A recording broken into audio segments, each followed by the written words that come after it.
La dernière chose que Sloan Whittaker s'attendait à faire en entrant au Rosewood Country Club cet après-midi-là était de ruiner la réputation d'un homme devant toute l'élite de Charleston. Mais bon, personne n'est parfait. Waouh, alors c'est donc vrai ce qu'on dit, lâcha-t-elle assez fort pour que la moitié du salon de thé l'entende, en fixant l'homme en costume gris qui venait de lui rentrer dedans et de renverser du thé glacé sur toute sa robe Chanel. Les hommes riches croient vraiment qu'ils peuvent acheter les bonnes manières, mais visiblement ça ne marche pas toujours. Le silence fut immédiat. 50 têtes se tournèrent en même temps, comme un accident de voiture au ralenti. L'homme cligna des yeux, encaissant le choc. Il était exaspérément beau, cheveux noirs parfaitement ébouriffés, mâchoire taillée par un sculpteur de la Renaissance qui s'ennuyait, et des yeux bleus qui lui lançaient maintenant des poignards avec l'intensité de 1000 soleils. « Excusez-moi, dit-il d'une voix dangereusement calme. C'est vous qui m'êtes rentré dedans. Sloan articula chaque mot comme si elle s'adressait à un enfant particulièrement lent. Du thé coulait encore de sa robe, formant une flaque pathétique à ses pieds. Et vous n'avez même pas eu la décence de vous excuser. Typique. Elle leva la main, sentant l'adrénaline du décalage horaire et des 48 dernières heures sans sommeil. Elle revenait tout juste de Paris, où sa carrière de consultante en images pour célébrités s'était spectaculairement effondrée quand sa cliente principale, l'actrice Amanda Stone, avait été photographiée dans une robe que Sloan avait jurée absolument parfaite, avant qu'elle ne devienne un mème international baptisé le désastre du tapis rouge. Elle était maintenant de retour dans sa ville natale, fauchée, au chômage, et manifestement en train de perdre tout contrôle de la situation. Sloan. Une voix familière trancha l'attention. Vivian Ashford, reine officieuse de Charleston, s'approcha avec son sourire de requin. Ma chérie, je ne savais pas que tu étais revenue. Et je vois que tu as déjà rencontré mon neveu, Declan. Le sol aurait dû s'ouvrir et engloutir Sloan. Ça aurait été le moment parfait. Mon neveu, Declan Ashford, poursuivit Vivian, visiblement ravi. PDG d'Ashford Capital, tout juste rentré de Londres. Declan, voici Sloan Whittaker, fille de Gregory et Diana Whittaker. Sloan sentit le sang quitter son visage. Ashford Capital, le plus gros fonds d'investissement du Sud, et elle venait de traiter son PDG de malpoli et d'idiot. Declan lui tendit la main, un sourire dangereux aux lèvres. Enchanté de enfin vous rencontrer, Sloan. On m'a tellement parlé de vous. Elle serra sa main, priant pour que sa paume ne soit pas moite. De même. En fait, reprit Vivian et Sloan reconnut ce ton, celui qu'elle employait avant d'orchestrer mariage, fusion d'entreprise ou toute autre manipulation hautement sophistiquée. Quelle chance que vous soyez tous les deux là. J'ai une affaire urgente à vous proposer. Suivez-moi. 5 minutes plus tard, Sloan était assise dans le bureau privé de Vivian, Declan occupant le fauteuil à côté d'elle, arborant toujours ce sourire exaspérant. Donc, commença Vivian en entrelaçant ses doigts. J'ai une proposition pour vous deux. Tante Vivian, tenta Declan. Le conseil d'administration de la fondation Ashford va bientôt voter pour un nouveau dirigeant, l'interrompit-elle. Comme vous le savez, c'est un poste extrêmement prestigieux. Des milliards en dons, une influence sur toute la philanthropie du Sud. Sloan ne voyait pas où cela menait, mais elle n'aimait déjà pas ça. Il reste 2 finalistes, moi et Bradford Montgomery. Vivian cracha presque le nom. Bradford soutient que je suis trop traditionnel, figé dans le passé, que je ne comprends pas les nouvelles générations. Vous voulez que je fasse une consultation d'image ? Demanda Sloan avec espoir. Elle avait désespérément besoin d'une cliente. Pas exactement. Vivian sourit. Il faut que je prouve que je suis progressiste. Moderne. Et rien ne dit moderne comme soutenir un jeune couple amoureux qui construit ses rêves ensemble. Le cerveau de Sloan mit 3 bonnes secondes à traiter l'information. Attendez, quoi ? Vous allez faire semblant d'être fiancés, annonça Vivian aussi calmement que si elle commentait la météo. Pendant 3 mois, jusqu'au vote. Absolument pas, dirent Declan et Sloan d'une seule voix, se regardant avec une horreur mutuelle. Declan, mon chéri, reprit Vivian en se tournant vers son neveu. Tu sais que Bradford fait pression sur le conseil pour bloquer l'expansion d'Ashford Capital vers les marchés émergents. S'il contrôle la fondation, tu peux dire adieu à ce projet de 5 milliards en Afrique et en Asie. Sloan vit la mâchoire de Declan se crisper. Et Sloan, poursuivit Vivian sans relâche. J'ai entendu que ta carrière à Los Angeles avait connu un contretemps. Mais imagine 3 mois comme ma consultante personnelle, organiser des galas, côtoyer toutes les personnes importantes de Charleston. À la fin, tu auras des références et des contacts valant des millions. Du chantage émotionnel de première classe. Sloan devait bien l'admirer. Mais nous ne nous connaissons même pas, protesta faiblement Sloan. Je viens de l'insulter publiquement. Ce qui rend la chose encore plus parfaite. Vivien joignit les mains. Tout le monde a déjà vu l'étincelle entre vous, l'attention. C'est quasiment shakespearien. Tante Vivien, c'est de la folie. L'annonce des fiançailles aura lieu demain soir au bal de charité, trancha Vivien. Je vous attends tous les deux à 19h précise. Ne soyez pas en retard. Et avant que quiconque puisse protester à nouveau, elle sortit simplement, laissant Sloan et Declan dans un silence stupéfait. Eh bien, finit par dire Declan en se tournant vers elle avec une expression mêlant incrédulité et quelque chose de dangereusement proche de l'amusement. On dirait que tu vas devenir ma fiancée. Temporaire, corrigea aussitôt Sloan. Très, très temporaire. 3 mois à faire semblant d'être amoureux d'une femme qui m'a traité d'idiot fini il y a une demi-heure. Il passa une main dans ses cheveux. Qu'est-ce qui pourrait mal tourner? Techniquement, j'ai dit que vous étiez malpoli et que l'argent n'achète pas les bonnes manières. C'est différent. Bien mieux. Sloan sut alors qu'elle aurait dû dire non. Elle aurait dû se lever, sortir de ce bureau et prendre le premier vol vers n'importe quelle destination pour Jean Fauché et au chômage. Mais elle regarda Declan Ashford, costume impeccable, sourire arrogant et sentit quelque chose d'étrange s'allumer dans sa poitrine. Peut-être de la fierté. Peut-être du désespoir. Ou peut-être simplement cette part d'elle qui avait toujours adoré les défis impossibles. D'accord, s'entendit-elle répondre. 3 mois. Mais on pose des règles. Declan se pencha en avant, intéressé. Quel genre de règles? Pas de vrais baisers, pas de contacts inutiles, et surtout pas de vrais sentiments. De vrais sentiments, répéta-t-il comme si l'idée était hilarante. Avec vous? Impossible. Parfait, alors on est d'accord. Il tendit la main. Marché conclu? Elle serra sa main, ignorant la curieuse sensation de picotement là où leur peau se touchait. Marché conclu. Demain soir, elle ferait semblant d'être follement amoureuse de Declan Ashford. Combien de problèmes cela pouvait-il bien causer? Sloan avait assisté à exactement 47 galas de charité dans sa vie. Elle en avait organisé 12. Elle en avait même sauvé 3 de désastres complets impliquant des alarmes incendies, des sénateurs ivres et un incident mémorable avec un cygne. Rien de tout cela ne l'avait préparée à faire semblant d'être amoureuse de Declan Ashford. Arrêtez de me regarder comme ça, siffla-t-elle à travers son sourire alors qu'ils entraient dans la grande salle de bal de l'hôtel Charleston Heritage. Des lustres en cristal pendaient du plafond comme des cascades gelées, et environ 300 des citoyens les plus riches de Charleston déambulaient en robe de créateur et smoking. Comme quoi, demanda Declan d'un ton innocent, sa main posée au creux de ses reins. Ce contact brûlait à travers la soie émeraude de sa robe.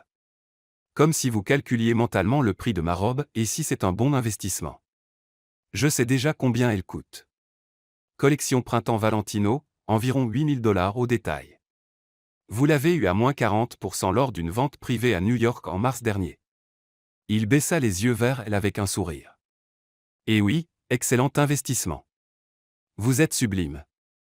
Le cerveau de Sloan court-circuita pendant exactement 2 secondes. Comment savez-vous? Je fais attention. Sa voix descendit d'une octave. Maintenant arrêtez de me fusiller du regard comme si j'étais l'ennemi. On est censé être follement amoureux, vous vous souvenez? Je révise mes règles.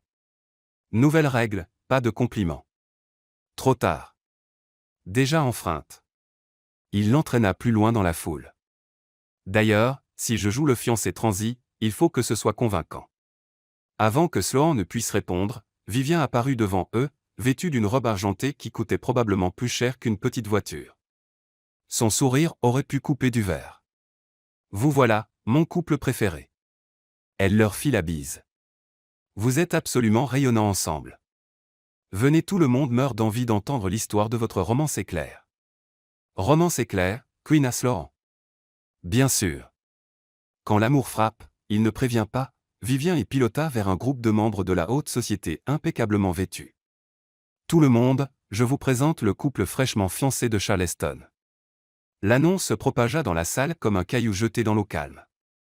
Les têtes se tournèrent. Les murmures explosèrent. Quelqu'un poussa même un petit cri. Fiancée. Caroline Péton, la plus grande commère de la ville, manqua renverser son champagne. Depuis quand? Le bras de Declan glissa autour de la taille de Sloan, la plaquant contre son flanc. Elle sentait la chaleur de son corps à travers sa robe, l'odeur de son parfum, quelque chose de coûteux et boisé qui lui faisait tourner la tête. Depuis que j'ai compris que je ne pouvais plus passer un seul jour sans elle, répondit Declan avec aisance, baissant les yeux sur Sloan avec une expression qui l'aurait convaincu si elle n'avait pas su la vérité. Quand on sait, on sait. Mais vous vous êtes rencontrés hier, intervint une autre femme. Au country club, non? L'insulte très publique. Ce n'était pas notre première rencontre, improvisa rapidement Sloan. Nous nous sommes en réalité croisés il y a 6 mois à Londres, lors d'un vernissage. Les sourcils de Declan se haussèrent d'un millimètre, seul signe de sa surprise, mais il se reprit aussitôt. À la Tate moderne. Vous étiez en train de vous disputer avec le conservateur sur les interprétations postmodernes des thèmes classiques. Sloan cligna des yeux. C'était étrangement précis et absolument parfait. Vous me trouviez prétentieux, poursuivit-elle, se prenant au jeu. Je vous trouvais brillante, la corrigea-t-il, son pouce dessinant de petits cercles sur sa hanche. Et terrifiante. On n'arrêtait pas de se croiser, ajouta Sloan. Café, musée, cette petite librairie de Notting Hill. Portobello Road, compléta Declan. Vous achetiez une première édition de Jane Austen. Je vous l'ai offerte. Et vous m'avez traité d'insupportable frimeur. Vous étiez une insupportable frimeuse. Ils étaient si proches maintenant que Sloan distinguait les éclats verts dans ses yeux bleus.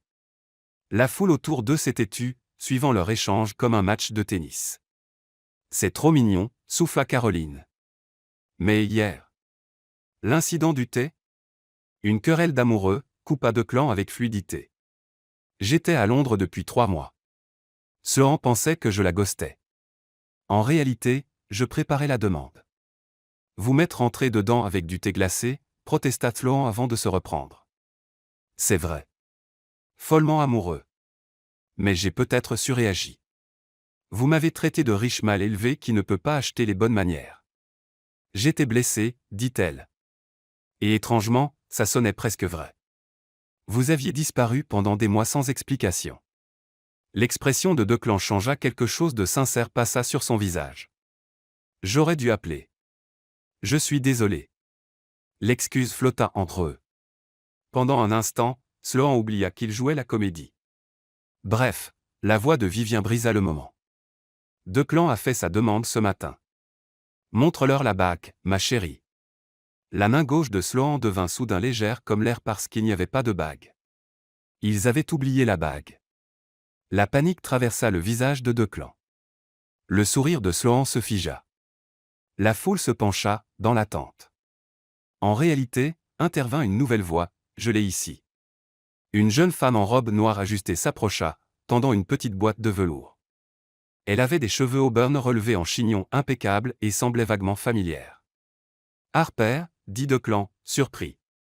Je te sauve la vie, murmura Harper en glissant la boîte dans sa paume. Tu l'as oubliée au bureau. J'ai pensé que tu pourrais en avoir besoin.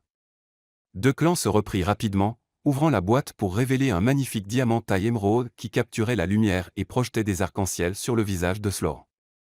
Énorme. Valant probablement plus que sa voiture. Je voulais attendre le moment parfait, dit Declan en sortant la bague. Mais je suppose que maintenant est aussi bien. Il prit la main gauche de Sloan. Sa paume était chaude, stable. Leurs regards se croisèrent, et quelque chose d'électrique passa entre eux. Sloan Whittaker, dit-il doucement, et elle aurait presque cru que la tendresse dans sa voix était réelle. Veux-tu m'épouser encore? La foule rit. Oui, murmura-t-elle, le regardant glisser la bague à son doigt. Elle allait parfaitement. Oui, je le veux. La salle explosa en applaudissements. Le champagne apparut. Les gens se pressèrent pour les féliciter. Et pendant tout ce temps, Sloan ne cessait de fixer la bague à son doigt, sentant son poids. Tout cela était faux. Temporaire. 3 mois de comédie. Alors pourquoi sa main brûlait-elle là où Declan l'avait touchée? 2 heures plus tard, Sloan s'échappa sur le balcon pour respirer. La bague capturait son regard, scintillant au clair de lune. À l'intérieur, elle entendait la fête continuer, musique, rire, tintement de cristal. Tu t'enfuis déjà? Elle se retourna et trouva Declan appuyé contre l'encadrement de la porte, nœud papillon desserré, coupe de champagne à la main. J'avais juste besoin d'une minute.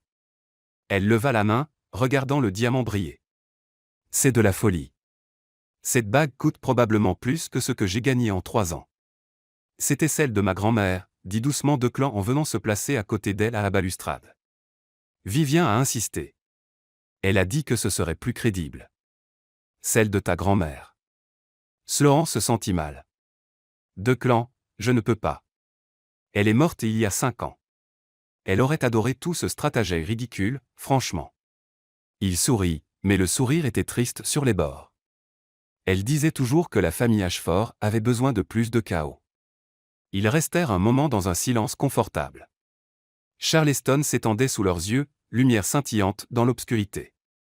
Belle improvisation, dit enfin Sloan. L'histoire de Londres. Tu as commencé. J'ai juste suivi. Il la regarda. Tu es une bonne menteuse. Des années d'entraînement. Elle grimaça. Le conseil en images, c'est fondamentalement du mensonge professionnel, faire croire aux gens la version de la réalité qui les arrange le plus. C'est ce que tu penses que c'est? Du mensonge professionnel.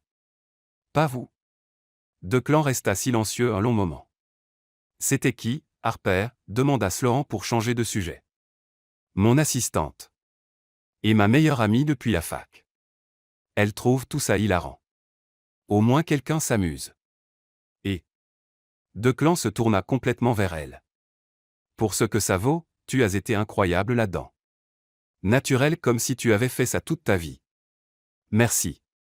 Je crois que c'était un compliment. Il s'approcha. Ce que je sais être contre tes règles, tant pis. Tu es coincé avec moi pendant 3 mois. Autant t'y habituer. Sloan leva les yeux vers lui. Il était trop près. Elle voyait l'ombre de barbe sur sa mâchoire, la façon dont ses cheveux tombaient sur son front. Terrain dangereux. On devrait rentrer, dit-elle sans bouger.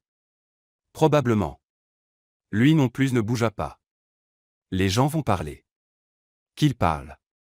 On est fiancés, tu te souviens. Le mot resta suspendu en fiancé. Faux fiancé. Temporairement fiancé. Tant de nuances. Et pourtant. Declan, te voilà. La voix de Vivien trancha le moment comme un couteau. Elle apparut dans l'encadrement, rayonnante. Merveilleuse nouvelle. Le magazine Charleston Society veut faire un grand article sur vous deux. Une pleine page. Le couple moderne qui redéfinit la romance à Charleston. Interview la semaine prochaine. L'estomac de Sloan chuta. N'est-ce pas formidable? C'est exactement l'image progressiste dont nous avons besoin. Vivien rayonnait de triomphe. Rentrez maintenant. Le photographe veut des photos de couple pour le reportage de l'événement. Tandis que Vivien disparaissait à nouveau dans la salle, Sloan se tourna vers Declan, les yeux écarquillés. Un article dans un magazine, apparemment. Il se frotta le visage. Ça se complique. Ça se complique. C'était déjà compliqué depuis hier. Juste. Il lui offrit son bras. Prête pour le deuxième round? Sloan regarda le bras, puis lui, puis la bague ridicule à son doigt. 3 mois. Elle pouvait tenir 3 mois. Ce qu'elle ne pouvait pas expliquer, c'était pourquoi une partie d'elle redoutait déjà le moment où tout prendrait fin. Allons-y, dit-elle en prenant son bras. Mais j'ajoute une règle, pas d'article dans un magazine sans préavis de 24 heures. Marché conclu. À ce rythme-là, il va nous falloir un contrat pour toutes ces règles. Ne me tentez pas, Ashford. J'en écrirai un. Je te crois, Whittaker. Et alors qu'ils retournaient ensemble dans la salle de bal bras dessus bras dessous, bague scintillant sous les lustres, Sloan ne pouvait se défaire de l'impression qu'elle venait de sauter d'une falaise. La seule question était de savoir si Declan Ashford la rattraperait, ou s'ils allaient tous les deux s'écraser spectaculairement. Sloan était réveillée depuis environ 4 heures quand sa sonnette retentit à 7 heures du matin. Elle n'avait dormi que depuis 3 heures, occupée à faire des recherches obsessionnelles sur Declan Ashford en ligne comme une vraie stalkeuse. Nourriture préférée. Inconnu. Loisirs. Les revues d'affaires mentionnaient la voile et les échecs. Historique amoureux. Étonnamment discret, bien qu'il y ait des photos d'il y a 2 ans avec une blonde à un gala ex-petite amie. Situation actuelle. Internet restait frustrant de flou. Comment était-elle censée faire semblant d'être amoureuse d'un homme dont elle ne savait absolument rien? La sonnette retentit à nouveau, avec insistance. Se entraîna les pieds jusqu'à la porte en short de pyjama et t-shirt oversize, cheveux empilés sur la tête dans ce qui pouvait généreusement s'appeler un chignon désordonné mais ressemblait davantage à un nid d'oiseau. Elle ouvrit la porte à la volée. Declan Ashford se tenait là en tenue de sport t-shirt moulant, short qui devrait être interdit, et une légère couche de sueur suggérant qu'il venait de finir son jogging. Parce que bien sûr, c'était le genre de personne qui faisait du sport à l'aube. « Qu'est-ce que vous faites là » demanda-t-elle. « Bonjour à toi aussi, chérie. » Il brandit 2 gobelets de café et un sac en papier blanc. Petit déjeuner. Il faut qu'on parle avant l'interview. L'interview est dans 5 heures. Exactement. Pas beaucoup de temps. Il passa devant elle pour entrer dans l'appartement comme s'il était chez lui. Joli endroit. Très minimaliste. Je viens juste de revenir. Je n'ai pas encore tout déballé. Sean ferma la porte, soudain consciente qu'elle était en pyjama et sans soutien-gorge. Elle croisa les bras. On ne débarque pas chez les gens à l'aube. Il est 7 heures. Difficilement l'aube. Il posa café et sac sur le plan de travail de la cuisine, regardant autour de lui avec intérêt. D'ailleurs, on est fiancés. Je dois savoir où tu habites. Faux fiancé. Le magazine ne le sait pas. Il sortit un café et le lui tendit. Latte vanille, dose supplémentaire, sans mousse. Je suis proche. Sean le fixa. Comment avez-vous? Tu en as commandé un au country club avant de m'insulter. Son sourire était exaspérément satisfait.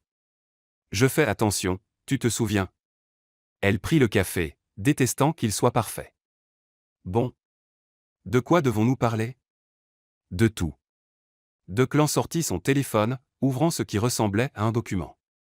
Harper nous a fait une anti-sèche. Les faits de base que nous devons tous les deux connaître. Date d'anniversaire? Il tapa. 15 mars. La mienne, le 2 octobre. Deuxième prénom? Catherine. Toi? James. Encore du tapotement. Frère et sœur? Fille unique. Toi, tu as une sœur, non? Je me souviens que Vivien a mentionné une petite sœur. Piper. Elle fait son master à Columbia, en architecture. Il leva les yeux. Couleur préférée? On dirait un mauvais questionnaire de site de rencontre. Parce que ça l'est à peu près sauf que les enjeux sont plus élevés et qu'il y a un photographe de magazine. Il attendit. Couleur préférée? Bleu? Ce bleu précis de l'océan juste avant le coucher du soleil. La réponse sortit avant qu'elle ne puisse réfléchir. La tienne? Quelque chose vacilla dans son expression. Vert. Comme la couleur de ta robe hier soir. L'appartement devint soudain très petit. Nourriture préférée? Demanda-t-elle rapidement. Les lasagnes de ma grand-mère que je ne peux plus manger parce qu'elle n'est plus là. Donc techniquement, un restaurant thaï à Londres qui s'appelle Kiln. Il le dit de façon factuelle, mais Sloan perçut la pointe de tristesse. La tienne? Des tacos. De vrais bons tacos de rue d'un camion à Los Angeles qui m'a probablement filé une intoxication alimentaire 2 fois, mais je m'en fichais. Elle s'assit sur le canapé. Quoi d'autre sur la liste de Harper? Declan la rejoignit, gardant une distance respectable. Histoire du premier baiser, premier rendez-vous, comment j'ai fait ma demande, ce sur quoi on se dispute, les petites manies qui nous agacent, les projets d'avenir. C'est beaucoup. On a 5 heures. Il sortit un croissant du sac, le cassa en 2 et lui en tendit un morceau. On devrait commencer par la demande, vu qu'on a un peu sauté cette étape publiquement. Tu as fait ta demande à Londres, improvisa Sloan, après qu'on s'est disputé parce que tu avais disparu. Où à Londres? Elle mordit dans le croissant pour gagner du temps. Primrose, île au coucher du soleil. Trop cliché. Declan secoua la tête. Et si c'était à la British Library? Tu y étais pour faire des recherches pour une cliente. Je t'ai pisté. Je t'ai trouvé dans la salle de lecture, entouré de livres. Sloan sentit quelque chose de chaud éclore dans sa poitrine. C'est vraiment bien trouvé. Je me suis mis à genoux entre les rayonnages. Très discret. Très intime. Tu t'es mise à pleurer et tu m'as dit que je ruinais tes recherches mais tu as dit oui quand même. Finalement, sourit-il, après m'avoir fait mariner 5 minutes. Ça te ressemble? Parfait. Elle sortit son téléphone pour prendre des notes. Premier rendez-vous, ce café à Notting Hill. On s'est disputé sur le fait de savoir si l'intelligence artificielle allait remplacer la créativité humaine. Moi j'ai dit non. Toi oui. Évidemment. Je suis un homme de finance, et toi une consultante en images qui croit aux connexions humaines. Sloan commençait à prendre plaisir au jeu. On a parlé pendant 4 heures. Tu as pris 3 espressos, et j'ai dû physiquement t'empêcher d'en commander un 4e. J'étais nerveux. L'expression de Declan s'adoucit. Moi aussi. Ils se regardèrent fixement. Pendant un instant, Sloan oublia qu'ils inventaient tout ça. Premier baiser, demanda-t-elle, la voix plus basse qu'elle ne l'aurait voulu. Ce soir-là. Je t'ai raccompagné à ton hôtel le Milleston à Kensington. Il pleuvait évidemment, c'est Londres. On s'est retrouvés sous l'auvent. Tu grelottais. La voix de Declan était descendue d'un ton. Je t'ai donné ma veste. Grand classique. Tu t'es moqué de moi parce que j'étais si galant évidemment. Et ensuite. Ensuite je t'ai embrassé. Il regardait maintenant sa bouche. Et tu m'as rendu mon baiser. L'air entre eux crépitait. Le cœur de Sloan battait si fort qu'elle était sûre qu'il l'entendait. Son alarme de téléphone retentit, brisant le moment. Préparation d'interview, hein? Elle sauta sur ses pieds. Je devrais m'habiller. Le photographe arrive dans 4 heures. Il faut encore coordonner nos tenues. Sloan. Elle se retourna. Tu te débrouilles très bien, dit doucement Declan. C'est bizarre et compliqué, mais tu gères comme une pro. Des années de faire semblant jusqu'à ce que ça devienne vrai. Peut-être. Il se leva, prenant son café. Mais je ne pense pas que tu fasses autant semblant que tu le crois. Avant qu'elle ne puisse analyser ça, il se dirigea vers la porte. Declan. Il se retourna. Cette histoire, la demande à la British Library, c'était. Elle chercha ses mots. Vraiment romantique. Son sourire fut cette fois sincère, aucune trace de son habituel rictus. Bien. C'est un peu le but.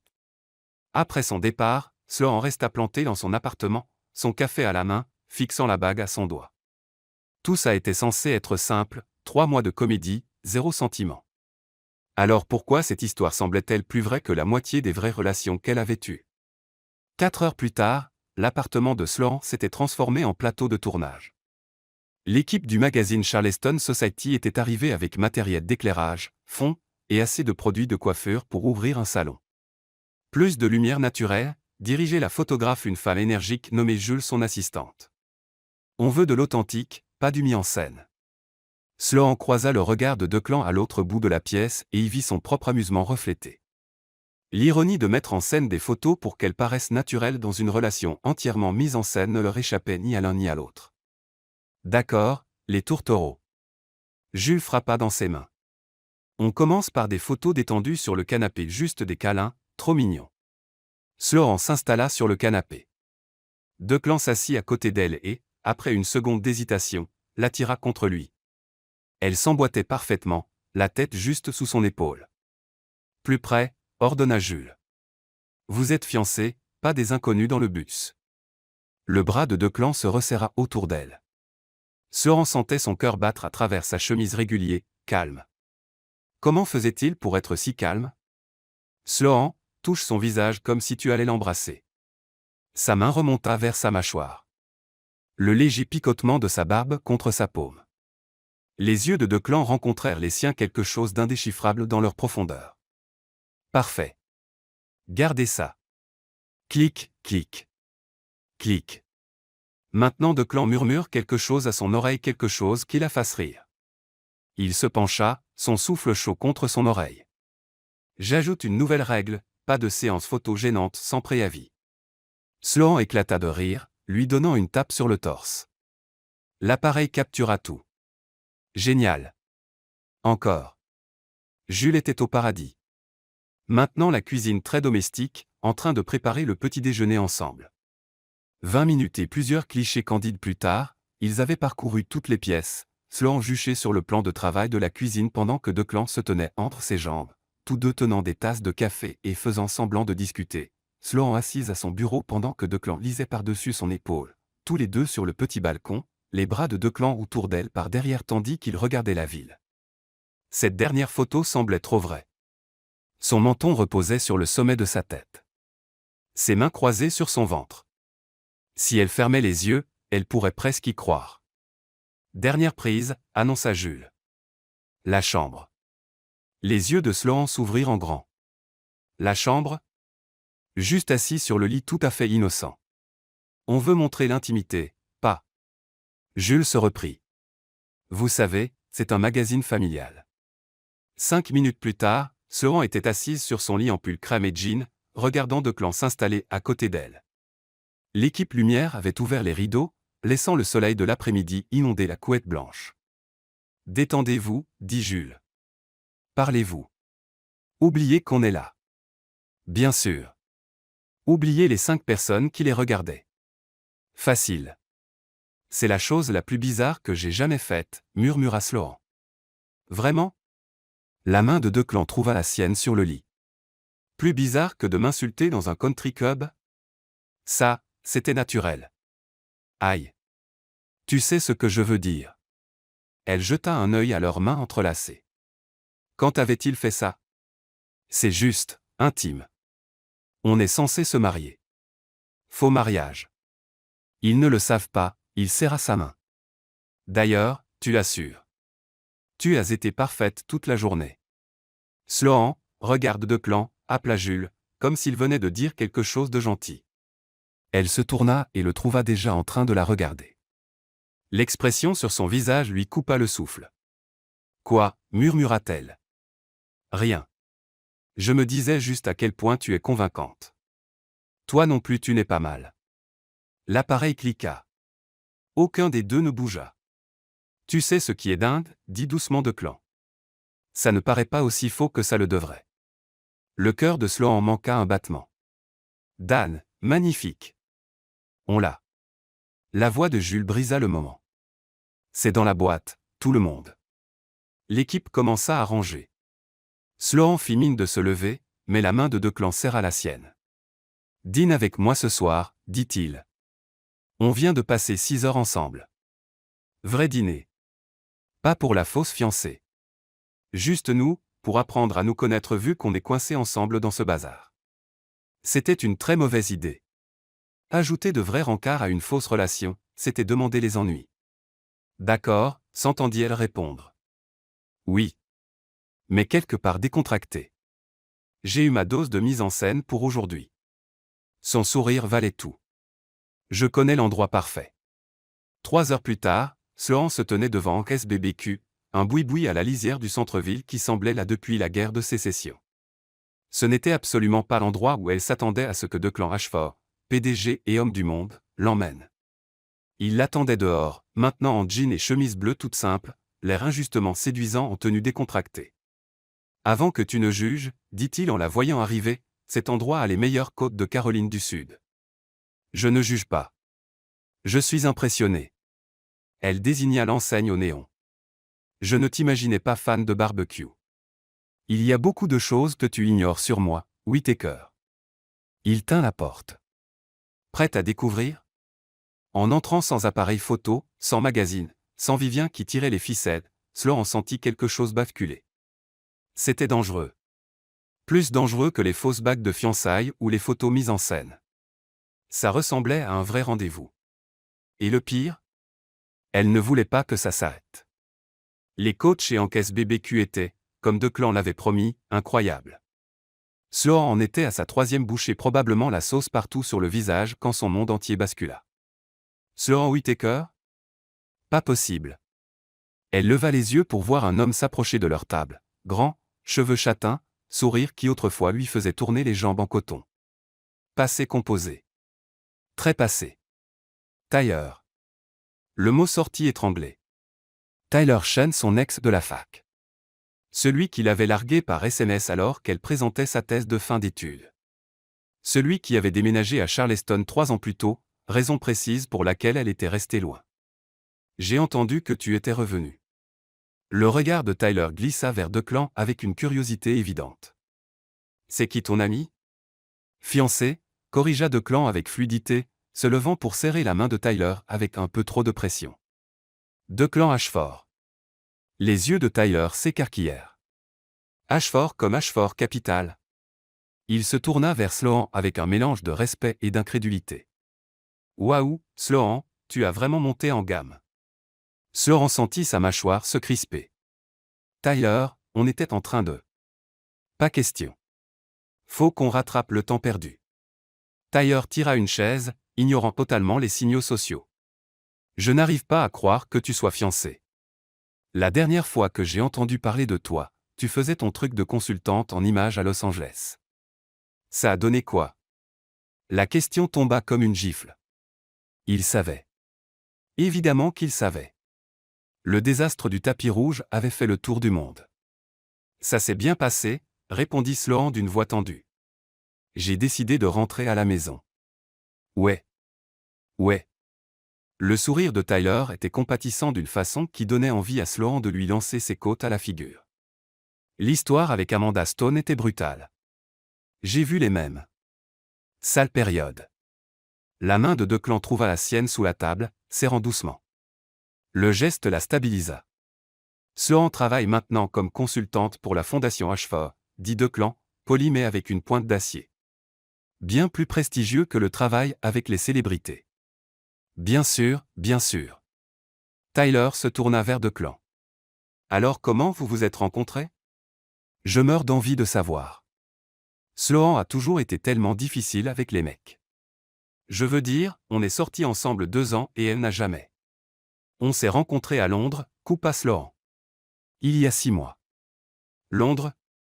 Tyler rit. Tu te souviens quand on devait déménager à Londres ensemble, Sloan? Après le diplôme, avant que tu ne sois tellement obsédé par ta carrière que tu aies oublié, tu sais, tout le reste. L'allusion était claire, avant que tu ne deviennes trop ambitieuse, trop difficile, trop tout. Tyler, la voix de Declan était devenue glaciale. Je suis sûr que tu as mieux à faire ailleurs.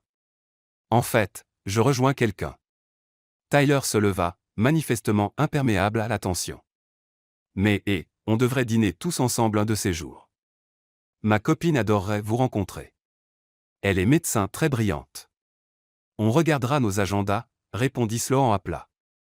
Après le départ enfin de Tyler, Sloan fixa son assiette, l'appétit complètement envolé. Quel insupportable!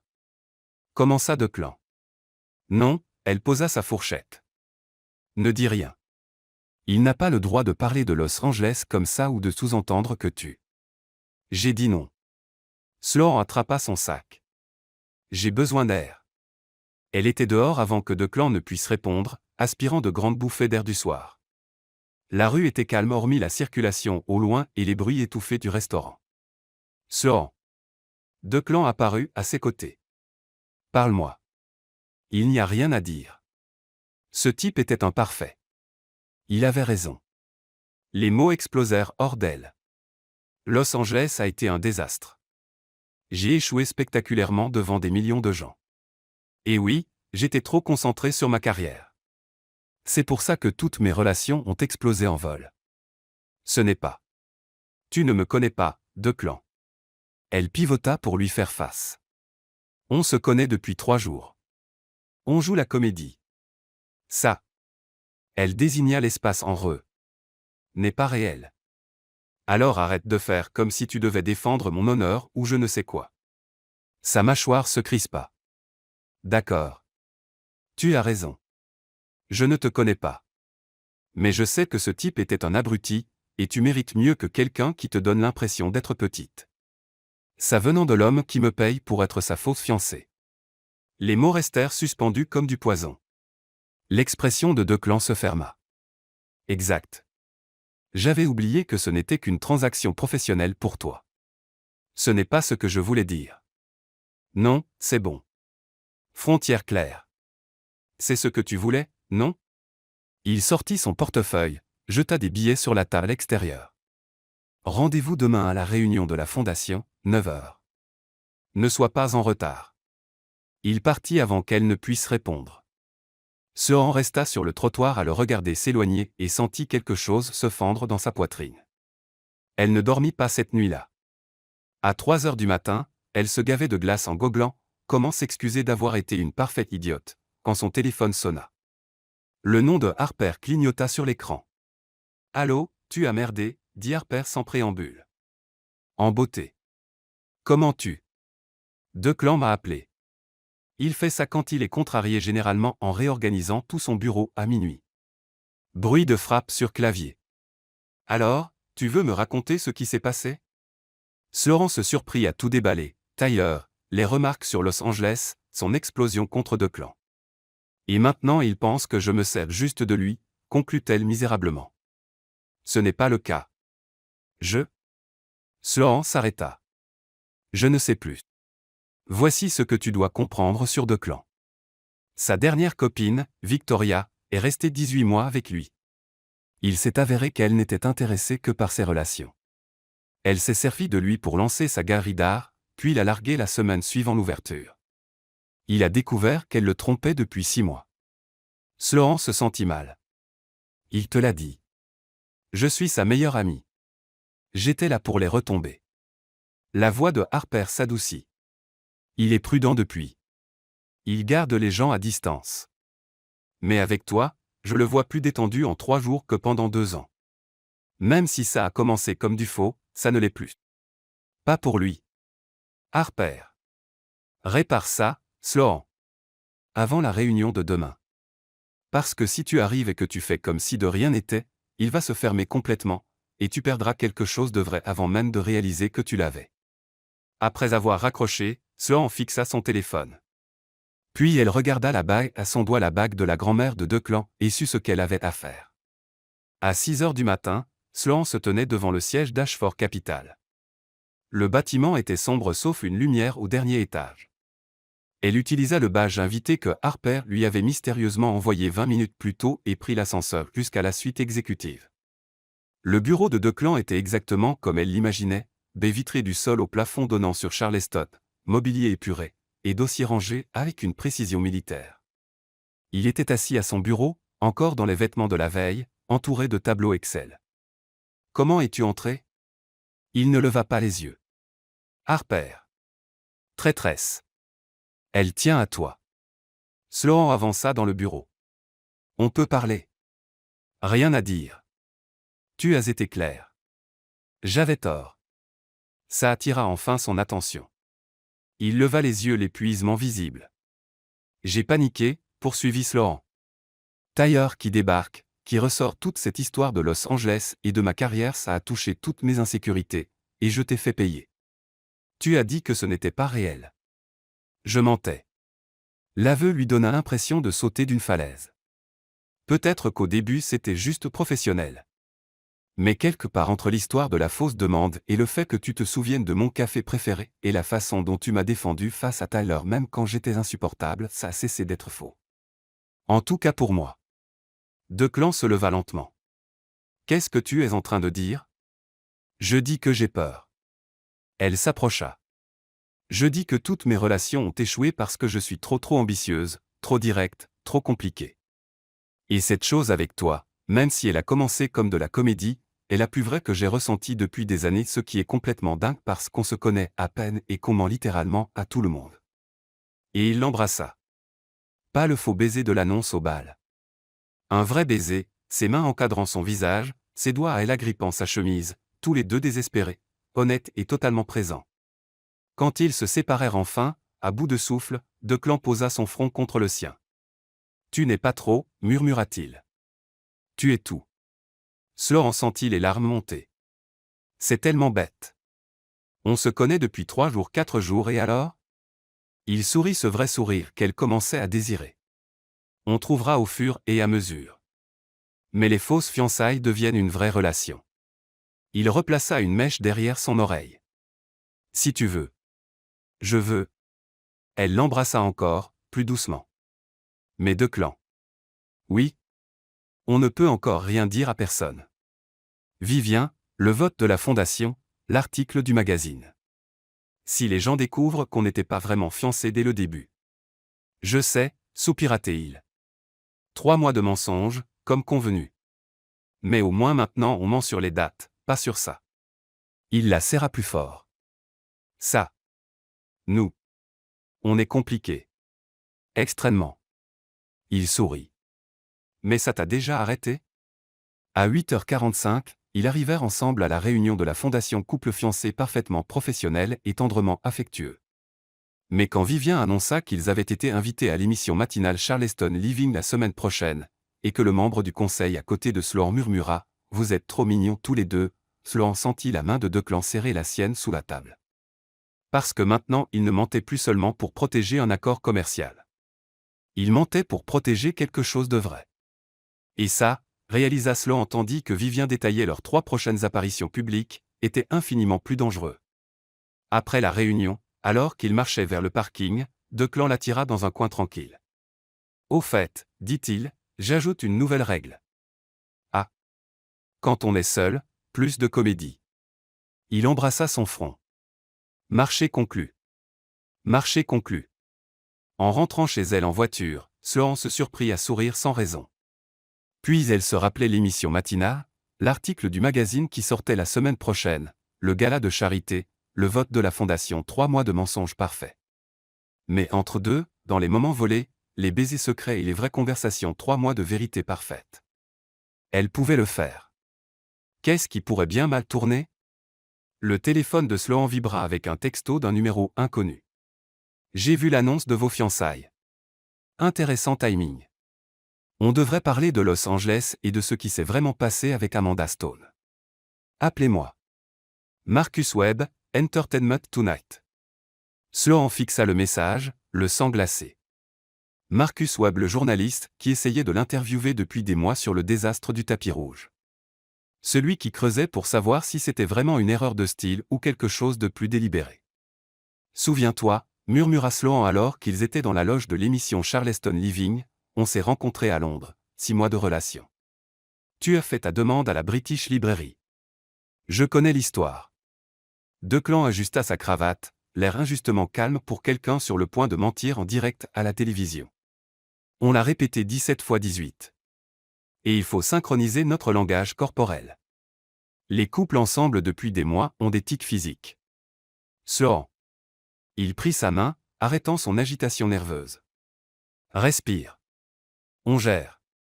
Elle voulait le croire. Vraiment. Mais le texto de Marcus Webb 3 jours plus tôt tournait en boucle dans sa tête. Elle n'y avait pas répondu, n'en avait pas parlé à Declan, et la culpabilité la rongeait. 5 minutes, passa une assistante de production la tête dans la loge. Vous passez juste après le cours de cuisine. À peine parti, le téléphone de Sloan vibra. Nouveau message de Marcus. En route pour Charleston. Ce serait dommage que votre histoire de fiançailles se complique. Café demain? M. Tout va bien, demanda Declan. Impec. Le mensonge avait un goût amer. Juste Harper qui nous souhaite bonne chance. Avant qu'il ne puisse répondre, l'assistante revint. C'est à vous. Le plateau de Charleston Living était d'une gaieté agressive, canapé jaune vif, plantes artificielles, et une animatrice nommée Britney Chen dont le sourire aurait pu alimenter une petite ville. Et nous revoilà, lança Britney à la caméra avec un grand sourire.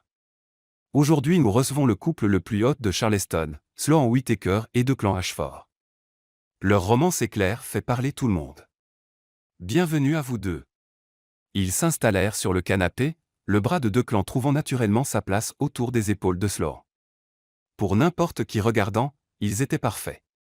Alors dites-nous, Britney se pencha en avant d'un air conspirateur, comment vous êtes-vous rencontrés? À Londres, dirent-ils en même temps, puis rirent. Sloan devait admettre qu'ils étaient bons. Declan poursuivit, il y a 6 mois. J'étais là pour affaire. Elle conseillait une cliente. On n'arrêtait pas de se croiser. Ça ressemblait au destin. Sloan rajouta, parvenant à paraître nostalgique plutôt que terrifié, et Declan, tu as fait ta demande dans une bibliothèque. C'est tellement romantique et inattendu. Sloan adore les livres. Je voulais que ce soit significatif. Son pouce dessina des cercles sur son épaule, leur signal privé que tout allait bien. Elle m'a fait attendre 5 minutes avant de dire oui. Je voulais être sûr qu'il était sérieux, protesta Sloan, et le public du studio rit. Ça se passait bien. Trop bien. Maintenant, Sloan, le sourire de Britney s'aiguisa légèrement, il faut qu'on parle de l'éléphant dans la pièce. Votre dernière grande cliente, Amanda Stone, a connu cet incident malheureux sur le tapis rouge. Certains se demandent si vos fiançailles soudaines et votre retour à Charleston ne sont pas liés. La situation a été réglée professionnellement, coupa Sloan, son entraînement de relations publiques prenant le dessus. Amanda et moi avons mis fin à notre collaboration à l'amiable. Ma décision de rentrer à Charleston concernait la proximité avec ma famille. Elle regarda Declan. Et suivre mon cœur. Mon Dieu, à propos de suivre son cœur, poursuivit Britney, nous avons une surprise pour vous. Nous avons contacté des personnes de votre passé pour quelques anecdotes amusantes. Sloan sentit la glace couler dans son dos. D'abord, en visio, nous avons Tyler Sheen. Il dit avoir connu Sloan à la fac. Tyler, vous êtes là. Un écran derrière eux s'alluma sur le visage de Tyler, souriant comme s'il avait gagné au loto. Salut Sloan. Salut Declan. Tyler agita la main. Alors, histoire drôle, Sloan et moi sommes sortis ensemble 2 ans. On était plutôt sérieux. On parlait même de déménager à Londres ensemble après le diplôme. Sloan sentit Declan se raidir à côté d'elle. Mais ensuite, poursuivit Tyler, inconscient de tout, Sloan est devenu hyper concentré sur sa carrière genre obsessionnelle. Annulait des rendez-vous, oubliait 2 fois notre anniversaire. J'ai fini par rompre parce qu'elle n'avait simplement plus de temps pour une relation, vous voyez. Le studio devint silencieux. Waouh, dit Britney, visiblement aux anges. Donc Sloan, vous passez d'une femme incapable d'équilibrer carrière et amour à fiancée en 6 mois. C'est une sacrée transformation. Les gens changent, parvint à dire Sloan, son sourire menaçant de fissurer son visage. Et quand on rencontre la bonne personne. À propos de bonne personne, coupa encore Britney, nous avons aussi quelqu'un de votre passé, Declan. Victoria Morrison, elle voulait vous adresser ses félicitations. Tout le corps de Declan se raidit. Un autre écran apparut. Une blonde aux traits acérés et aux yeux encore plus acérés sourit à la caméra. Declan, félicitations pour tes fiançailles, dit Victoria, la voix douce comme du poison. Je suis si heureuse que tu aies trouvé quelqu'un. On avait une connexion tellement spéciale quand on sortait ensemble. Tu te souviens qu'on parlait de mariage? Bien sûr, c'était avant que je réalise que tu étais plus marié à ton travail qu'intéressé par une vraie relation. Elle marqua une pause, son sourire s'élargissant. Mais je suis sûr qu'avec Sloan c'est différent. Après tout, c'est une consultante en images professionnelles. Elle sait exactement comment faire paraître les choses parfaites même quand elles ne le sont pas. Bonne chance à vous deux. L'écran s'éteignit. Le public du studio murmura. Britney semblait ravie. Sloan sentit la main de Declan se crisper sur son épaule, pas leur signal de réconfort, mais une vraie tension. Eh bien, dit Britney d'un ton enjoué, on dirait que vous avez tous les deux des passés amoureux intéressants. Ça me fait me demander ces fiançailles ne vont-elles pas un peu vite? 6 mois, c'est plutôt court. Quand on sait, répondit Declan, la voix tendue. Et vous savez, insista Britney. Absolument. Sloan, même question. Vous êtes sûr, vu votre historique, de prioriser la carrière sur les relations? Quelque chose en Sloan craqua. Peut-être le stress. Peut-être la menace imminente de Marcus Webb. Peut-être de voir Declan pris en embuscade par son ex infidèle en direct. Je suis sûre, dit-elle fermement, parce que Declan me voit tel que je suis vraiment pas quelqu'un de trop ambitieux ou trop concentré. Il comprend que ma carrière compte, et que lui aussi compte. Et oui, 6 mois ça semble rapide, mais nous avons mis plus d'honnêteté et de vraie connexion dans ce temps que la plupart des gens ont des années. Elle se tourna vers Declan et le trouva déjà en train de la regarder. Quelque chose passa entre eux, surprise, gratitude, quelque chose de plus profond. Et puis, ajouta-t-elle en se retournant vers Britney avec un sourire carnassier, je pense que les gens qui nous soutiennent vraiment ne nous tendraient pas d'embuscade avec nos ex en direct à la télévision. Ça ressemble plus à de l'audimat qu'à de la romance. Le public octa. Le sourire de Britney se figea. Nous pensions juste. Commença Britney. Il faut qu'on y aille, Declan se leva, et danse Laurent. Merci de nous avoir reçus, mais nous avons un autre rendez-vous. Ils quittèrent le plateau main dans la main, laissant Britney bafouiller derrière eux. Le trajet en voiture jusqu'au bureau de Declan fut silencieux. Quand ils se garèrent enfin, aucun des deux ne bougea. C'était. Commença Laurent. Un désastre, termina Declan. Je suis désolé. Je n'aurais pas dû m'énerver contre l'animatrice. Maintenant on va avoir l'air sur la défensive comme si on cachait quelque chose. On cache quelque chose, non? Mais Laurent. Declan se tourna vers elle. Merci pour ce que tu as dit là-haut, que je te vois tel que tu es. Je le pensais. Je sais. Il prit sa main. Victoria avait tort, d'ailleurs. Je n'étais pas plus marié à mon travail. Elle voulait juste que je sois quelqu'un d'autre. Toi tu ne le fais jamais. Même quand je suis insupportable. Surtout alors. Il sourit, mais le sourire n'atteignit pas ses yeux.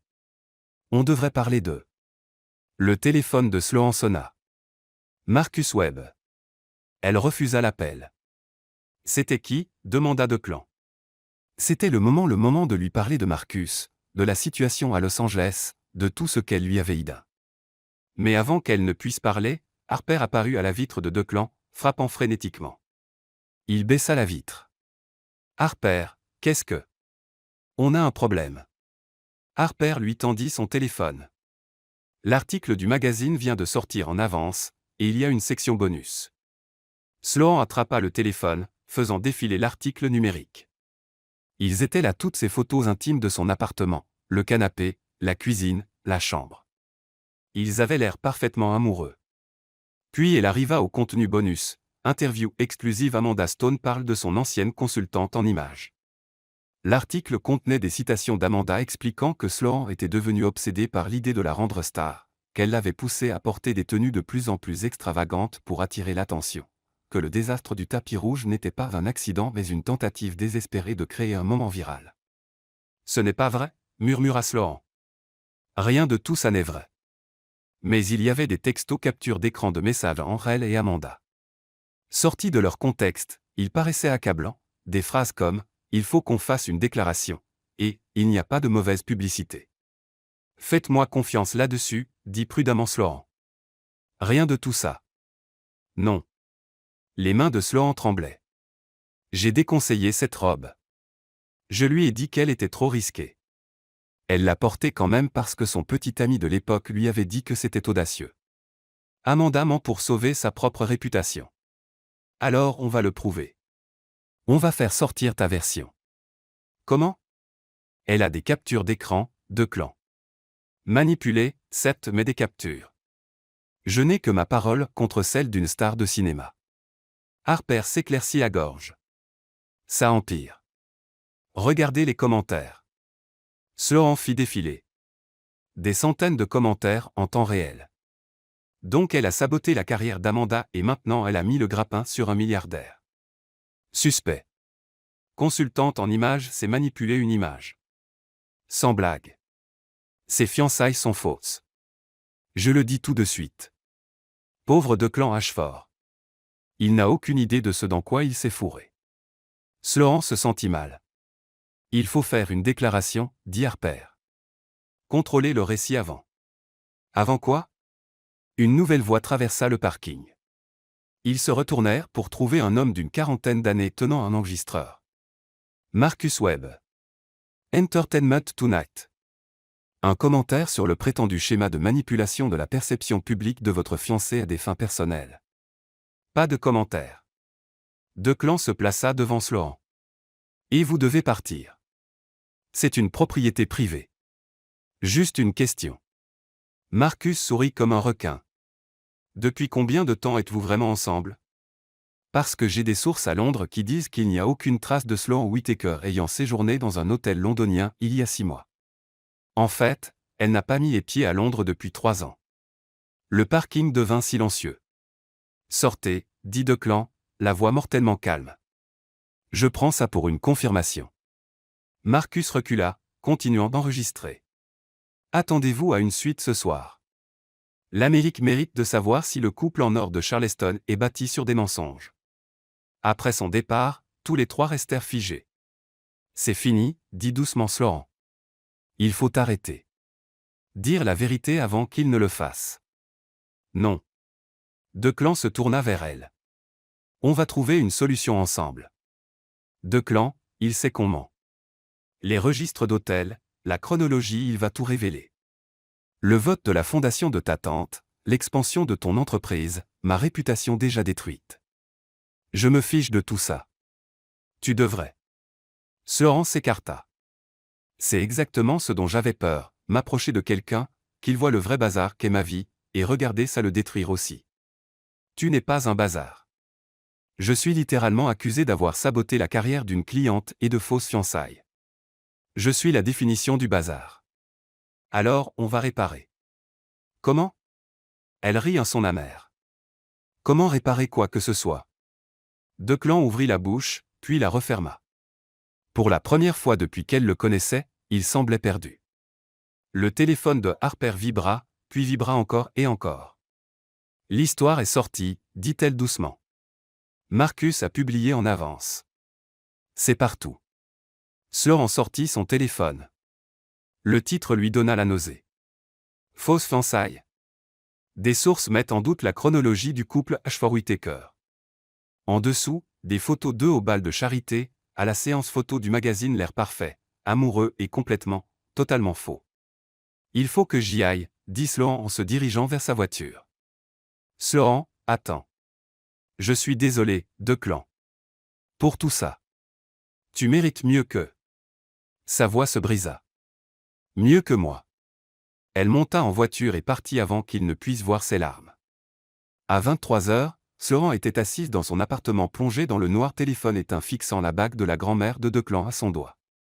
On frappa à sa porte. Elle savait qui c'était avant même d'ouvrir. Declan se tenait là, toujours en costume de l'émission matinale, l'air épuisé et déterminé. Avant que tu ne dises quoi que ce soit, commença-t-il, je sais que tu penses me protéger. Je sais que tu penses que ton bazar va détruire tout ce pour quoi j'ai travaillé, et peut-être que tu as raison. Peut-être que Marcus publie son article et que le vote de la fondation va à Bradford et que mon expansion tombe à l'eau et qu'on a tous les deux l'air idiots. Il s'approcha. Mais voici ce que je sais avec certitude, je m'en fiche. Je me fiche de tout ça si ça signifie te perdre. Declan. Il y a 3 jours tu m'as dit que ça avait cessé d'être faux. Tu avais raison. Quelque part entre tes insultes épouvantables et les commandes de café parfaites et la façon dont tu m'as défendu en direct à la télé, je suis tombé amoureux de toi. De la vraie toi. Bazar compris. Sloan sentit les larmes couler sur ses joues. On se connaît depuis 1 semaine. 8 jours.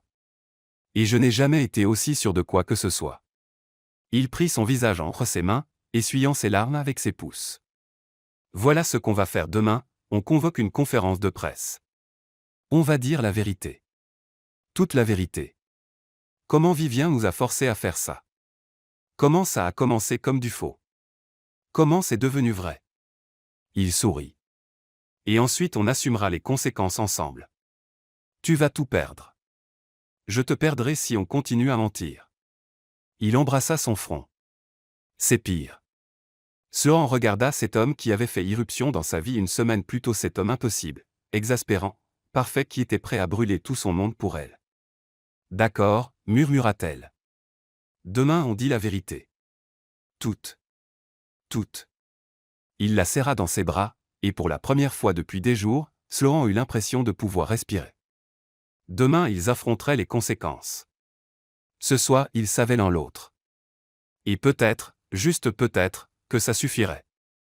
La salle de conférence d'Ashford Capital n'avait jamais paru si petite. Sloan se tenait à la fenêtre, regardant les camionnettes de presse se garer dans le parking en bas. Il était 8h47. La conférence de presse était prévue à 9h13 avant qu'elle et Declan ne détruisent tout. Doute de dernière minute? Harper apparut à côté d'elle, 2 cafés à la main. Doute de la 100e minute. Sloan prit le café avec gratitude. Il est prêt. Il est prêt depuis minuit. C'est toi qui m'inquiète. Avant que Sloan ne puisse répondre, la porte s'ouvrit. Vivien entra comme une tornade en tailleur-pantalon bleu marine et expression capable de geler la lave. Absolument pas. Declan la suivit, l'air épuisé mais déterminé. Tante Vivien. Ne m'appelle pas tante Vivien. Elle se tourna vers Sloan. Cette conférence de presse, cette confession, c'est un suicide professionnel pour vous deux.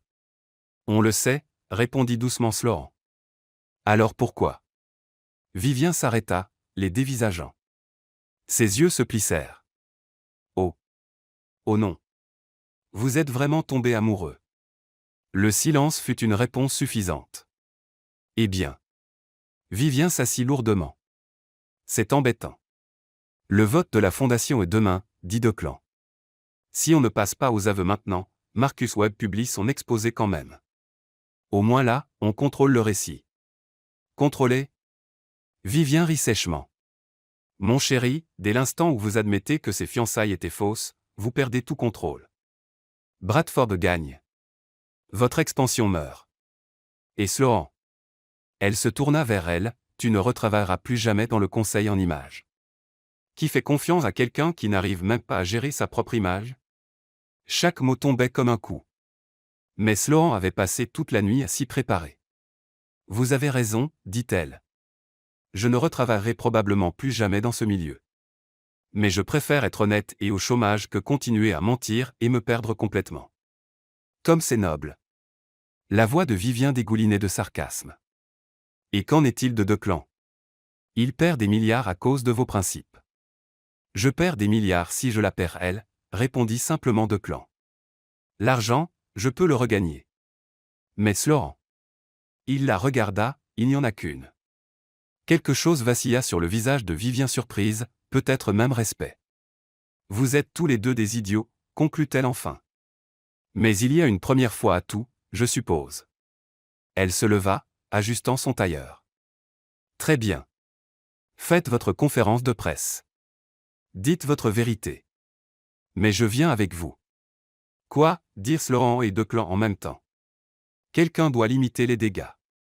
Et que ça vous plaise ou non, c'est moi qui ai déclenché ce bazar. Vivien se dirigea vers la porte, puis s'arrêta. Pour ce que ça vaut, ta grand-mère l'aurait adoré, Declan. Elle a toujours préféré les compliqués. Après son départ, Sloan se tourna vers Declan. C'est vraiment arrivé? Je crois que ma tante vient de nous donner sa bénédiction. Il consulta sa montre. 5 minutes. Prête? Absolument pas, elle prit sa main. Mais allons-y quand même. La salle de conférence était bondée reporters serrés épaule contre épaule, appareils photo braqués comme des armes. Sloan reconnut Marcus Webb au premier rang, sourire narquois aux lèvres. Et les deux clans s'assirent à la table, Vivien flanquant l'autre côté de Declan. Harper avait préparé une déclaration, mais Sloan l'avait froissée à 2 heures du matin. Ça devait être vrai. Merci à tous d'être venus, commença Declan. Nous avons une annonce à faire, une annonce compliquée. Les fiançailles entre Sloan Whittaker et moi-même ont commencé comme une fabrication. La salle explosa. Flash d'appareil. Reporter criant des questions. Cependant, Declan haussa la voix, laissez-moi expliquer. Il raconta l'histoire, la demande de Vivien, la politique de la fondation, l'accord de 3 mois. La foule écoutait, captivée. Nous étions censés faire semblant pendant 3 mois, poursuivit Declan, assister à des événements, sourire devant les appareils, puis mettre fin discrètement à tout après le vote. Mais quelque chose d'inattendu s'est produit. Sloan prit le relais. Nous avons appris à vraiment nous connaître les vraies versions, pas les versions publiques polies. J'ai appris que Sloan réorganise tout son appartement à 3 heures du matin quand elle est stressée, dit Declan. Et malgré tout, sourit Sloan, qu'elle pleure devant les films d'animation mais fait semblant du contraire. Qu'elle prend son café avec une dose supplémentaire parce qu'elle fonctionne toujours avec 4 heures de sommeil et de la pure détermination. J'ai appris que Declan joue aux échecs contre lui-même quand il est anxieux, ajouta Sloan. Qu'il va sur la tombe de sa grand-mère tous les dimanches. Qu'il retient tous les petits détails sur les gens parce qu'il fait vraiment attention, pas parce qu'il cherche à les manipuler. Ils se regardèrent, et la salle disparut. Donc oui, reprit Declan en se tournant vers les caméras, les fiançailles ont commencé comme du faux. Mais quelque part entre les mensonges, nous sommes tombés amoureux pour de vrai. Ce qui n'excuse pas la tromperie, ajouta rapidement Sloan. Nous avons menti au public, au conseil de la fondation, à tout le monde et nous en sommes désolés. Marcus Webb se leva. Madame Whittaker, qu'en est-il des accusations d'Amanda Stone selon lesquelles vous auriez saboté sa carrière? Sloan redoutait cette question. Les accusations d'Amanda sont partiellement vraies. J'ai bien poussé pour des choix de mode qui attiraient l'attention, mais je n'ai jamais suggéré cette robe précise. En fait, elle sortit son téléphone, j'ai des emails de cette nuit-là où je la suppliais de ne pas la porter. Elle a choisi de le faire quand même parce que son petit ami de l'époque l'avait convaincu que c'était audacieux. Elle projeta les emails sur l'écran derrière eux horodaté, clair, accablant. J'ai échoué avec Amanda, poursuivit Sloan. Pas en la sabotant, mais en ne la protégeant pas de ses propres mauvais choix. J'étais tellement concentré à en faire une star que je n'ai pas vu qu'elle s'entourait de gens qui donnaient de très mauvais conseils. C'est ma faute. Marcus se rassit, désarçonné. Un autre reporter se leva. Monsieur Ashford, et le vote de la Fondation. Cette confession ne garantit-elle pas la victoire de Bradford de Montgomery? Probablement, admit Declan. Mais je préfère perdre avec intégrité que gagner avec des mensonges même si ça me coûte des milliards. Mais alors? La salle devint silencieuse. Vivien se pencha vers le micro. Si je peux me permettre, c'est moi qui ai forcé ces deux-là à accepter cet arrangement. J'étais tellement concentré sur la victoire que je n'ai pas considéré le prix. Declan et Sloan ont fait des erreurs, oui, mais ils sont là maintenant, disant la vérité alors qu'ils auraient pu continuer à mentir. Elle se leva, regardant droit vers les caméras.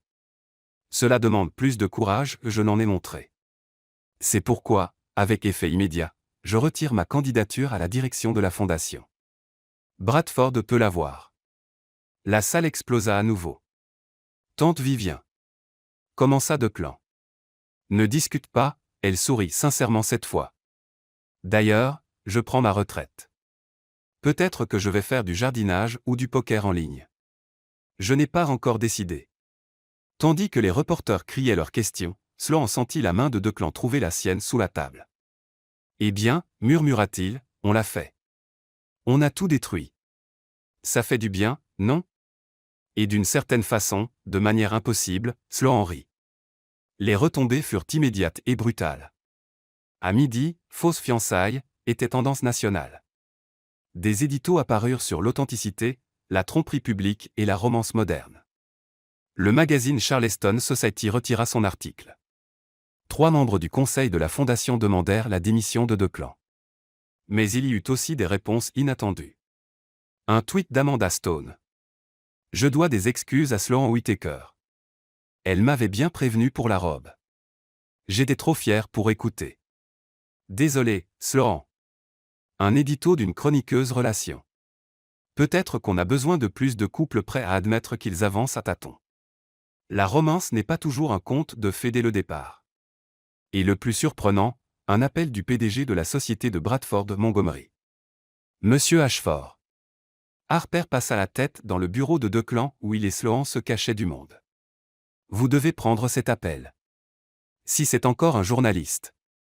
C'est Bradford Montgomery. Declan et Sloan échangèrent un regard. Il mit l'appel sur haut-parleur.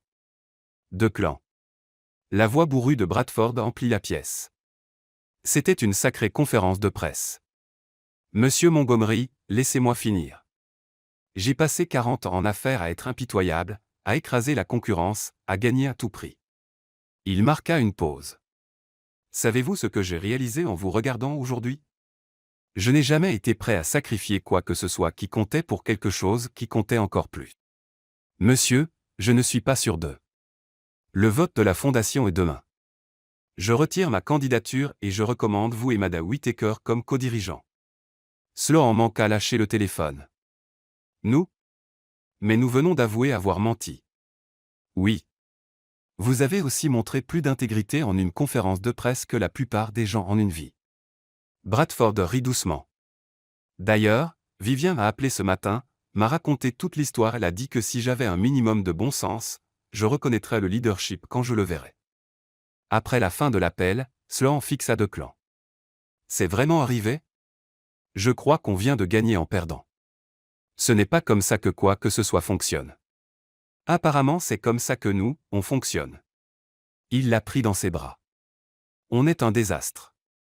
Le pire. Elle l'embrassa. Tu crois qu'on arrivera un jour à faire les choses normalement? Aucune chance. 3 semaines plus tard, Sloan se tenait au siège de la Fondation Ashford, maintenant officiellement codirectrice aux côtés de Declan. L'ironie ne lui échappait pas. Ils avaient obtenu ce que Vivien voulait, juste pas de la façon prévue. Prête? Declan apparut à côté d'elle, 2 cafés à la main. Leur premier événement officiel de la Fondation avait lieu ce soir-là, un gala pour annoncer leur direction et les nouvelles initiatives. Tout le monde allait regarder, juger, attendre qu'ils échouent. Terrifié, admit-elle. Toi? Absolument. Il lui tendit le café. Mais j'ai une demande. Encore une? Parce que la dernière s'est plutôt bien passée. Drôle. Il sortit une petite boîte. Le cœur de Sloan s'arrêta. Declan. Avant que tu paniques, ce n'est pas la bague de ma grand-mère. Tu la rends à ma sœur. Il ouvrit la boîte révélant une simple alliance en argent avec un petit émeraude. Celle-ci est neuve. La nôtre. Declan, ça ne fait qu'un mois qu'on est ensemble. Un vrai mois, pas si faux mois. Je sais. Il prit sa main. C'est pourquoi je ne demande pas en mariage. Je propose qu'on continue à découvrir ça ensemble, un jour à la fois, un café à la fois, un désastre à la fois. Ce n'est pas une demande. C'est juste sortir ensemble. Exactement. Il glissa la bague à son doigt droit. Mais avec de plus jolis bijoux. Sloan regarda la bague, puis lui. Tu es impossible. Tu es compliqué. On est un bazar. Le meilleur genre. Il embrassa son front. Alors ça marche.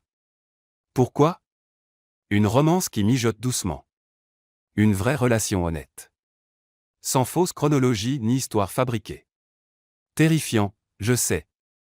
Elle l'embrassa long, doux et vrai. Ça marche. Le gala ce soir-là fut tout ce que l'annonce de leur fiançailles au bal n'avait pas été. Honnête, simple, vrai. Ils ne mirent pas en scène de photos parfaites ni ne répétèrent d'histoires romantiques. Ils existaient simplement ensemble, riant aux blagues de Harper, discutant des priorités de la fondation, volant des baisers dans les coins quand ils pensaient que personne ne regardait. Vous savez, dit Harper en les surprenant en plein baiser derrière un plant en pot, vous êtes nuls pour être discrets. On ne se cache pas, protesta Sloan. On est juste dégoûtant d'amour, sourit Harper. Ouais, je sais. C'est en fait plutôt mignon maintenant qu'on ne ment plus. Après le départ de Harper, Sloan se tourna vers Declan. On est dégoûtant d'amour. Probablement. Il replaça une mèche derrière son oreille. Ça te va? C'est terrifiant. Le meilleur genre de terrifiant. Absolument le meilleur. De l'autre bout de la salle, Vivien les observait, champagne à la main. Une jeune femme s'approcha. Piper, la sœur de Declan, rentrée de l'école d'architecture. Ils vont bien ensemble, observa Piper. Contre toute attente. Vivien leva son verre. Aux désastres qui finissent par marcher. Aux bazars qui deviennent des chefs-d'œuvre, ajouta Piper. Elles trinquèrent tandis que Sloan et Declan sortaient de leur cachette, mains entrelacées, riant de quelque chose de privé et parfait. 6 mois plus tard, vrai mois, documenté et réel, Sloan était assise dans le café de Charleston qui était devenu leur endroit. Pas Londres. Nulle part de faux. Ici, réel. L'heure. Declan glissa sur la banquette en face d'elle, 2 lattes à la main. Vanille, dose supplémentaire, sans mousse. Il annonça. Tu me connais si bien. Elle prit la tasse, puis remarqua la petite boîte à côté. Declan. Avant que tu paniques encore, ce n'est pas une demande. Pas encore. Il ouvrit la boîte révélant une clé. C'est la clé de mon appartement. Parce que tu y passes déjà 5 nuits par semaine, et ta brosse à dents mérite une maison permanente. Sloan sentit les larmes monter. C'est la chose la plus romantique que tu aies jamais dite. Vraiment? Plus romantique que l'histoire de la British Library qu'on a inventée. Tellement plus. Elle prit la clé. Ça veut dire que je dois te donner une clé de chez moi. Non. J'en ai déjà fait faire une copie il y a 3 semaines. Tu as quoi? Je plaisante. Il leva les mains en riant. Complètement plaisanté. Elle lui lança une serviette. C'était ridicule, vrai et parfaitement imparfait. Et, Sloan. Oui. Tu te souviens quand tu m'as insulté au country club? La meilleure décision de ma vie. La pire entrée en matière de tous les temps. Qui a mené à la meilleure relation quand même. Il tendit la main par-dessus la table, entremêlant leurs doigts. Ouais. Vraiment. 1 an après la conférence de presse, Declan se mit à genoux, vraiment à genoux. Pas de fausses demandes. Pas d'histoire de British Librairie. Juste lui et Sloan dans leur café, entourés de gens qui connaissaient leur histoire compliquée, bordélique, absolument vraie. Sloan Catherine Whittaker, dit-il en tenant une bague qui n'avait rien à voir avec les héritages familiaux ou l'image publique, veux-tu m'épouser pour de vrai cette fois? Elle ne le fit pas attendre 5 minutes. Oui, dit-elle immédiatement en le relevant pour l'embrasser. Oui. Absolument oui. Le café explosa en applaudissements. Et dans le coin du fond, Harper appela Vivien en visio qui était quelque part en Italie à apprendre à faire des pâtes et gagner absolument au poker en ligne. Ils l'ont fait, annonça Harper. Bien sûr qu'ils l'ont fait, répondit Vivien en souriant. Je savais qu'ils finiraient par le faire. Tu avais tout prévu. J'avais prévu de fausses fiançailles. Ils ont fait le reste. Vivien leva son verre de vin vers l'écran. À l'amour jeune et au désastre qui refuse de rester faux. Épilogue. Magazine Charleston Society, 1 an plus tard. Du faux à l'éternel, l'histoire d'amour Ashford Whittaker. Quand Sloan Whittaker et Declan Ashford ont avoué que leur fiançailles avait commencé comme un arrangement publicitaire, le monde s'attendait à un scandale. Au lieu de cela, ils nous ont offert quelque chose de mieux, la preuve que le véritable amour ne suit pas de scénario. Aujourd'hui, en tant que co-directeur de la Fondation Ashford, ils ont révolutionné la philanthropie à Charleston. Leur fondation finance des programmes artistiques pour les communautés défavorisées, des bourses pour les entrepreneuses, et un programme de bourse portant le nom de la grand-mère de Declan. Mais peut-être leur plus grande réussite est d'avoir montré que l'authenticité bordélique, compliquée, imparfaite bat la perfection de contes de fées à tous les coups. Quand on leur demande quels conseils ils donneraient aux couples qui commencent, Sloan rit. Commencez par l'honnêteté. Nous on a fait l'inverse et on a failli tout détruire. Mais on a trouvé la solution, ajoute Declan en regardant sa fiancée maintenant épouse avec une adoration indéniable. Un désastre à la fois. Et n'est-ce pas ça, l'amour finalement? Se choisir l'un l'autre à travers chaque désastre, chaque bazar, chaque moment imparfait. Félicitations au couple préféré de Charleston. Que votre mariage soit aussi réel, honnête et magnifiquement chaotique que le chemin qui vous y a mené. Fin.